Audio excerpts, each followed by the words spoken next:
Bonjour à tous, aujourd'hui nous sommes à la mairie de Saint-Philippe pour une présentation du bilan intermédiaire de la Convention territoriale globale avec les différents acteurs qui ont œuvré aux côtés du CCAS. Bonjour. Voilà, il y a eu effectivement une synthèse et je pense que c'était important de pouvoir la faire avec l'ensemble des partenaires qui sont parties prenantes au CTG, le contrat territorial global qui a été signé en 2023. C'est vrai que c'est un peu la colonne vertébrale, comme je l'ai dit, de l'action sociale et en particulier des actions sociales qui sont portées par le CCAS, autour de laquelle il y a une multitude de projets qui ont été déjà présentés et ensuite mis en œuvre. Et donc c'était une première restitution en tout cas de ce qui a déjà été réalisé, ce qui est en cours de réalisation et ce qui va se réaliser en 2025. Et donc il a été question notamment des formations qui ont été enclenchées dans le cadre de la petite enfance, donc CAP petite enfance, avec une quinzaine de stagiaires qui ont été identifiés et qui ont déjà entamé leur formation. Ça a été permis grâce à la signature du CTG.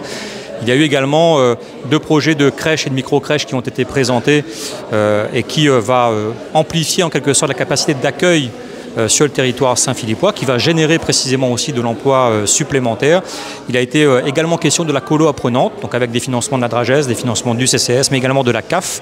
Et donc là aussi, le CTG a joué son rôle. Et donc tout le monde comprend qu'il s'agit effectivement d'une colonne vertébrale qui est essentielle et qui nous permet en tout cas de mutualiser les moyens qui existent, et en particulier les moyens de la CAF, puisque globalement, nous sommes sur un CTG 2023-2027 de plus de 8 millions d'euros. Et donc ce sont des sommes qui sont importantes pour le petit territoire de Saint-Philippe, qui est particulièrement dynamique, en particulier dans le domaine social. Bonjour, donc je suis Valérie Vitry, donc directrice de France Travail de Saint-Joseph. Nous travaillons depuis déjà plusieurs années avec la mairie de Saint-Philippe sur tout le volet recrutement et justement l'employabilité de la population de Saint-Philippe.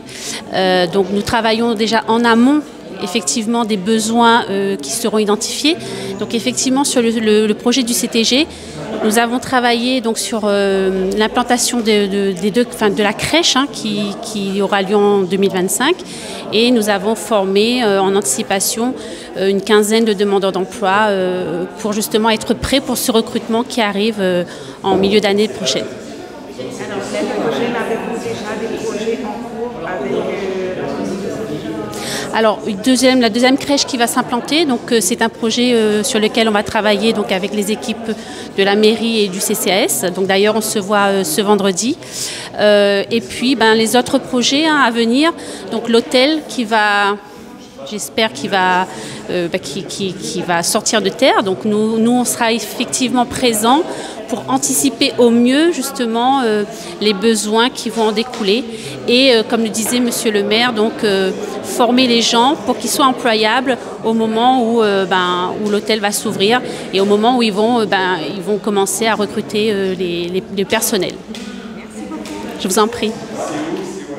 Bonjour, moi c'est Maroc Morgan, DRH dans la société en tout cas Run Enfance.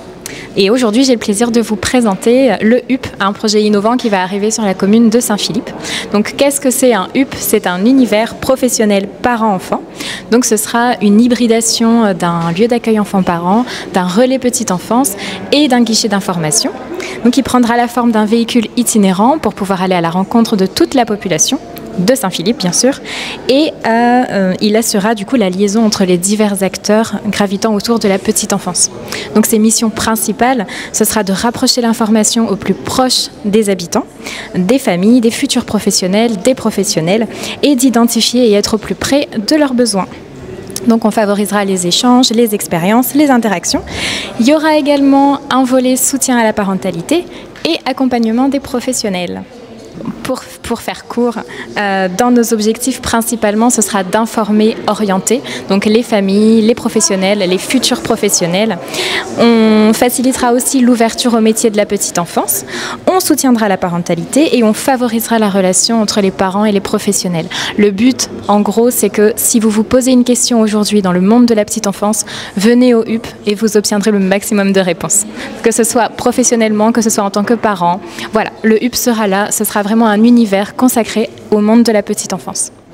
Bonjour, donc Mélissa Fierda, directrice de la colonie de vacances apprenantes organisée par le CCAS au mois de juillet. Donc aujourd'hui, je suis intervenue pour le bilan COPIL du CCAS. Donc le CCAS a fait le bilan de toutes les actions qui ont été menées cette année auprès des différents partenaires. Et donc la colonie de vacances apprenantes en fait partie puisqu'elle était subventionnée par différents partenaires. Et donc ça a été l'occasion de présenter les activités, les objectifs que l'on s'était fixés pour cette colonie de vacances apprenantes et de souligner du coup la réussite, on va dire, de notre projet, puisque nous avons pu constater que les parents et les enfants ont été très satisfaits du travail qu'on a pu mener au cours de cette semaine. On te retrouve l'année prochaine ? Vous allez me retrouver l'année prochaine pour une nouvelle colonie de vacances apprenantes, donc ce sera en mai 2025. Merci Mélissa. Merci. Abonnez-vous sur notre page Facebook Asso Sun Saint-Philippe. 95.5 à Saint-Philippe, Sunlight FM, la radio du Sud. Sunlight FM.